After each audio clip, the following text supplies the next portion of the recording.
স্বপ্নটা শেষ হলো একটি রাবারের টুকরোর নিচে চাপা পড়ে।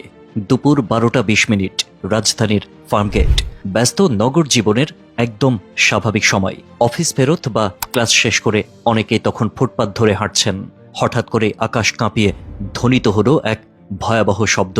মুহূর্তেই মেট্রো রেলের এক পিলার থেকে ছিটকে পড়ল বিশাল এক বিয়ারিং প্যাড। নিচে দাঁড়িয়ে থাকা এক যুবকের ওপর সরাসরি আছড়ে পড়ল সেটি। 1 সেকেন্ডও সময় পেলেন না তিনি। মুহূর্তেই গেল, ঘটনাস্থলেই সব শেষ। যিনি মাটিতে লুটিয়ে পড়লেন তিনি আর কোনোদিন ফিরবেন না।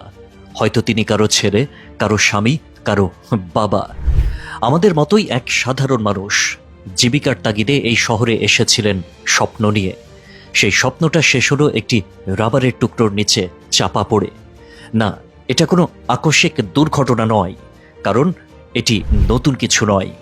মেট্রো রেলের বিয়ারিং প্যাড খুলে পড়ার ঘটনা এর আগেও ঘটেছে। এমনকি ঠিক 1 মাস আগেই, গত 18 সেপ্টেম্বর খামারবাড়ির মেট্রো রেল ব্রিজ থেকে একটি বিয়ারিং প্যাড পড়ে যায়।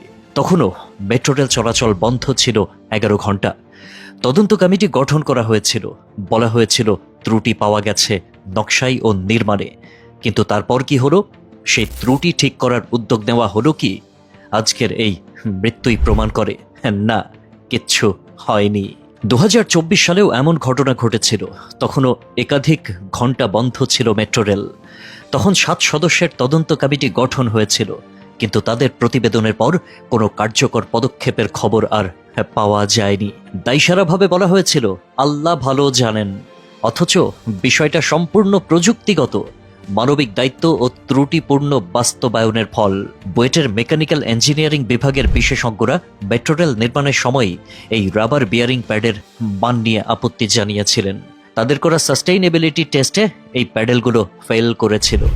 বুয়েট এমনকি বিকল্প হিসেবে পট বিয়ারিং প্যাড ব্যবহারের সুপারিশও দিয়েছিল, কারণ সেটির লোড ক্যাপাসিটি ও স্থায়িত্ব অনেক বেশি।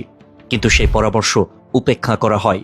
ইটাল থাই কোম্পানির সরবরাহকৃত ত্রুটিপূর্ণ রাবার বিয়ারিং প্যাডই শেষ পর্যন্ত বসানো হয় মেট্রো রেলের পিলারগুলোতে। আজ তারই ভয়াবহ মূল্য দিলেন একজন নিরীহ মানুষ, যার কোনো দোষী ছিল না। এই দেশে মানুষের জীবনের মূল্য 2 পয়সার সমান নয়। এই বাস্তবতা আমরা প্রতিদিন অনুভব করি, কিন্তু কেউ দায় নেয় না। তদন্ত হয়, প্রতিবেদন হয়, কিছুদিন আলোচনা চলে, তারপর সব থেমে যায়। প্রশ্ন রয়ে যায়, আগের ঘটনাগুলো থেকে শিক্ষা নেওয়া হলো না কেন? আজকের এই মৃত্যুর দায় দেবে কে?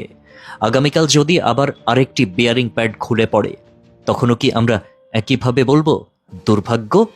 একজন সাধারণ নাগরিক হিসেবে আমরা শুধু এটুকুই জানি, এই শহরে আমরা সবাই এক একজন সম্ভাব্য শিকার।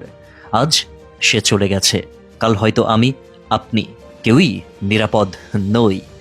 এটাই ঢাকা, এটাই বাংলাদেশের রাজধানী, যেখানে দায়িত্বহীনতার মূলে গড়ে উঠেছে ফাঁদ, আর আমরা সবাই তার ভেতরে বেঁচে থাকার ভান করছি।